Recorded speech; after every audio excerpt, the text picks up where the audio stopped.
In the year 2044, the economy of the United States has collapsed, leading to significant social decline and a rise in organized crime. Moreover, a peculiar mutation has affected 10% of the population, granting them slight telekinetic abilities, demonstrated by their skill to levitate small objects. These individuals are known as TKs.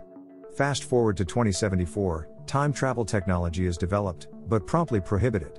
Nevertheless, due to advanced tracking systems making it difficult to dispose of bodies discreetly, criminal leaders utilize time travel to transport their targets back in time to be assassinated by loopers, hired killers who are rewarded with silver for eliminating the specified targets.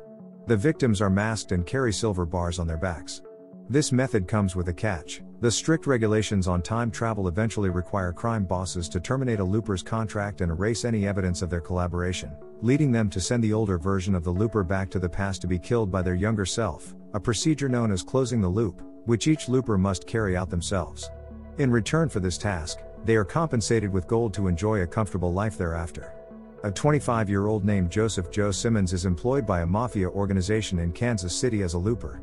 Joe's superior, Abe, was sent back in time to oversee the loopers and also operates a club where Joe frequently visits and spends time with Susie, a performer. Abe also commands the Gat Men, his muscle, led by Kid Blue. The Gat Men are known for their Magnum revolvers, which offer greater range and accuracy compared to a looper's blunderbuss shotgun, which is specifically designed for close-range combat. While at the club one night, another looper announces that he has successfully closed his loop. The substantial reward in gold is cause for celebration. As Joe continues his duties, he and the other loopers begin to observe an uptick in loops being closed rapidly. One evening, Seth, Joe's comrade and a fellow looper, visits him in a state of panic, revealing that he was meant to close his own loop but couldn't bring himself to do it. Seth recounts that his target appeared, singing a melody that his mother had sung to him as a baby. Realizing it was his future self, Seth found himself unable to carry out the task. The older version of Seth informs Seth about a new criminal boss known as the Rainmaker, who has initiated a reign of terror in the future. The Gat Men pay a visit to Joe's residence, prompting him to hide Seth in his apartment's floor safe. Suspecting that Joe is protecting Seth, the Gat Men apprehend Joe and take him to Abe. Abe proposes a deal to Joe: if he surrenders Seth, he will be set free. If he doesn't comply, he won't be killed, as it could cause future problems, but they can definitely make life tough for him by seizing half of the silver he's been saving for his retirement in France. Joe immediately betrays Seth. Abe suggests that Joe should move to China instead of France. Old Seth tries to climb a barbed wire fence but sees old scars forming on his arm, spelling out an address. He ignores this message, and one of his fingers vanishes. Soon, another finger is gone. The stumps are not bleeding, as if his fingers had been removed years ago. Then, the tip of his nose disappears.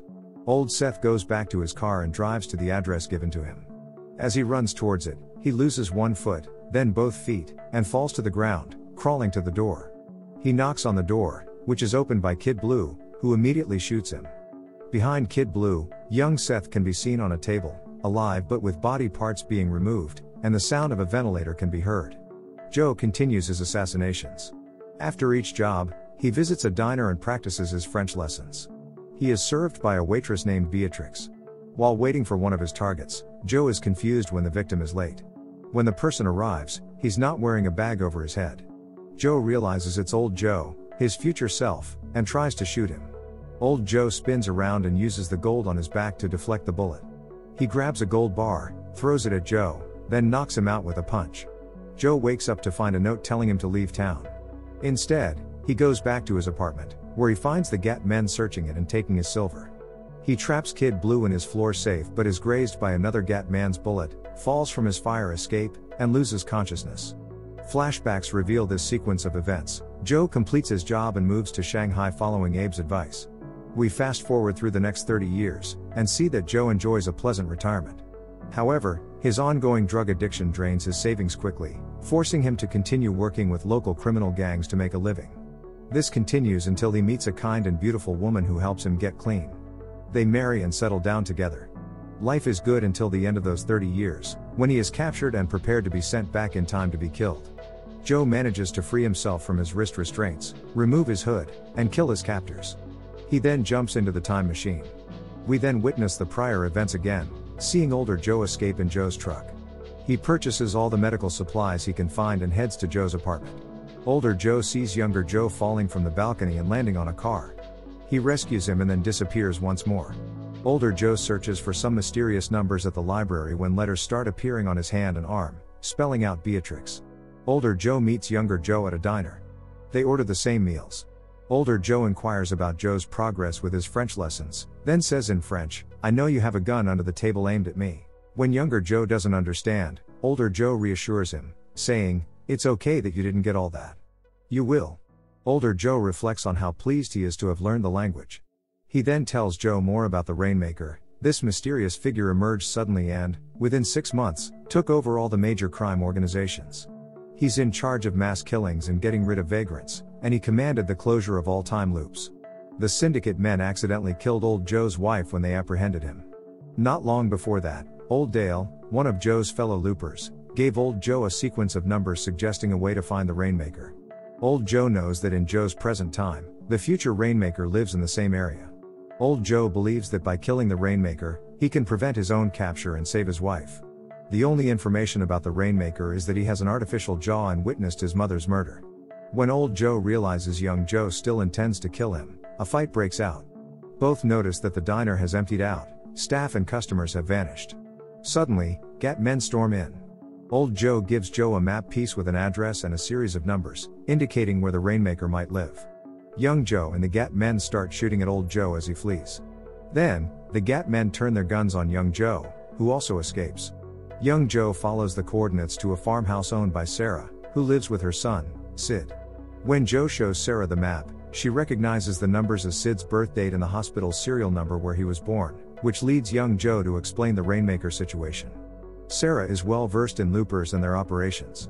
The database old Joe used with the digits identified 3 potential children born on the same date at the same hospital, and he aims to kill them.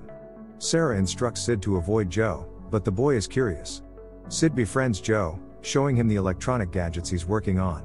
Sid builds transmitters so Joe and Sarah can communicate, and Joe is amazed by the advanced projects the 5-year-old is handling. Old Joe finds a potential Rainmaker child at a birthday party and kills him. Realizing he's still alive in his past, he breaks down, understanding he killed the wrong child. He heads to the other child, but hesitates when he sees it's where his old girlfriend Susie lives with her son. Instead of killing the child right away, he watches their place. Meanwhile, young Joe grows closer to Sarah and learns she's slightly more telekinetic than others. Sid, the child, was raised by Sarah's sister for 2 years until her death. Sid believes Sarah's sister was his real mother and doubts Sarah. Sarah is fearful of Sid, hiding when he's angry, believing she's lying about being his real mother. The next day, a gang member, Jesse, searches for Joe. Sid helps Joe escape, and Jesse leaves. While hiding, Joe tells Sid about his own troubled past, mentioning his mother gave him away and used drugs, which led him to become a killer and drug user. Jesse becomes suspicious of Sarah and returns, holding her at gunpoint.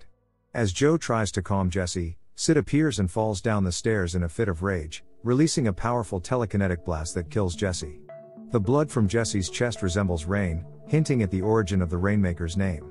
Sid's extraordinary powers confirm to Joe that Sid is the Rainmaker and that Sid accidentally killed Sarah's sister. Joe finds a crying Sid in the sugarcane fields and comforts him. Sarah helps Joe understand that this boy needs love and might not become the Rainmaker if he's raised with affection.